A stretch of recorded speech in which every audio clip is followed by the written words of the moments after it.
বর্ষা সবে বিদায় নিয়েছে।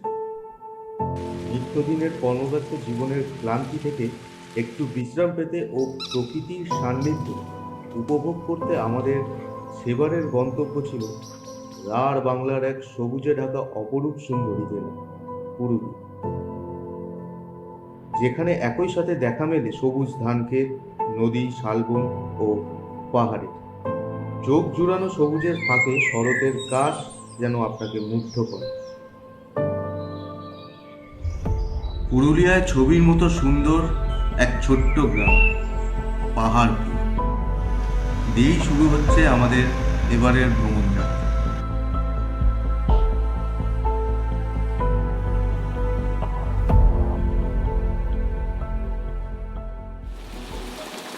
অনেকদিন ধরেই কোথাও একটা ঘুরতে যাওয়ার ইচ্ছা মনের মধ্যে ঘুরছিল, তাই মেঘলা আকাশের ভ্রুকুটিকে অগ্রাহ্য করে আমরা দুজন আমাদের বাহন নিয়ে বেরিয়ে পড়ি পুরুলিয়ার উদ্দেশ্যে।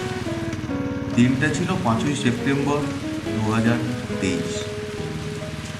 ভোরবেলা থেকেই চলছে কম বেশি বৃষ্টি, তার মধ্যেই চলছিল আমাদের বাহন।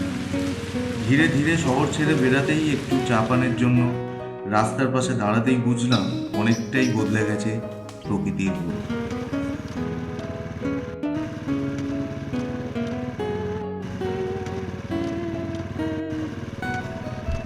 ভিজে সবুজের মধ্যে কালো পিচের রাস্তা ও তার চারিপাশে সৌন্দর্য উপভোগ করতে করতে আমরা এগিয়ে চলি পুরুলিয়ার এক ছোট্ট গ্রাম পাহাড়পুরের দিকে।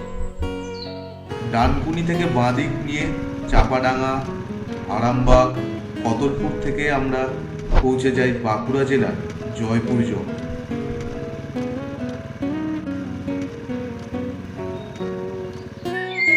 আমরা আবারও বাহন থামিয়ে রাস্তার পাশে দাঁড়ালাম প্রকৃতির এই রূপ শোভা উপভোগ করার জন্য। বর্ষায় শাল সেগুনের ঘন সবুজ বারবার মন কেড়ে নিচ্ছে। কিছুটা সময় কাটানোর পর আমরা আবারও এগোতে থাকলাম আমাদের গন্তব্যের দিকে। যতই এগোতে থাকলাম বৃষ্টি কেটে গিয়ে কিছুটা শান্ত হলো প্রকৃতি। দুপাশে ঘাসে ঢাকা বিস্তীর্ণ ভূমি, তারই মধ্যে কালো পিচের রাস্তা ধরে আমরা চলতে থাকলাম প্রকৃতির সৌন্দর্য দেখতে। সবুজ ধান জমি, সাথে ছোট জলাশয়, তাতে আবার মেঘের প্রতিবিম্ব, সৌন্দর্য বহুগুণ বাড়িয়ে তুলেছিল প্রকৃতি।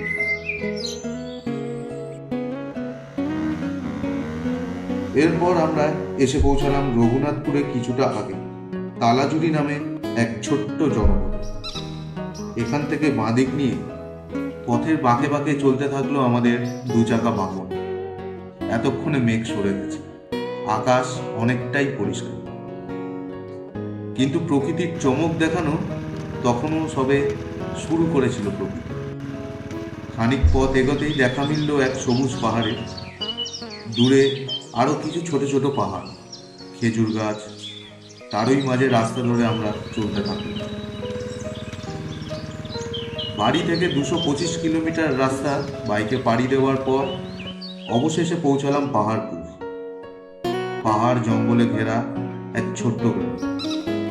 এখানে সবুজ যেন জাঁকিয়ে ঘিরে ধরেছিল আমাদের।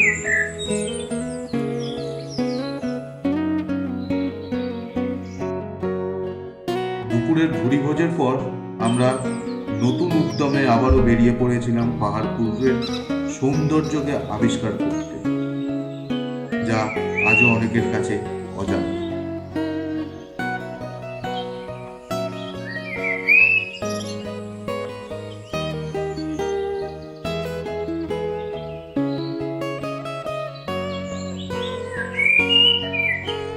বেলা বাড়তে থাকে, ক্রমশ সূর্য ঢলে পড়ে পশ্চিমের আকাশে।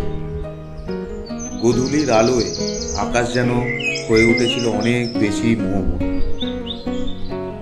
ধীরে ধীরে অন্ধকার নেমে রাত হয়, তার সঙ্গে শুরু হয় ঝিঁঝির ডাক, আর চারপাশে বিরাজ করে এক অজানা শান্তি আর শূন্যতা। এরপর সময় হলে আমরা তৈরি হচ্ছিলাম রাতের খাবার ও পরের দিনের যাত্রার জন্য, যা থাকছে পরের পর্বে।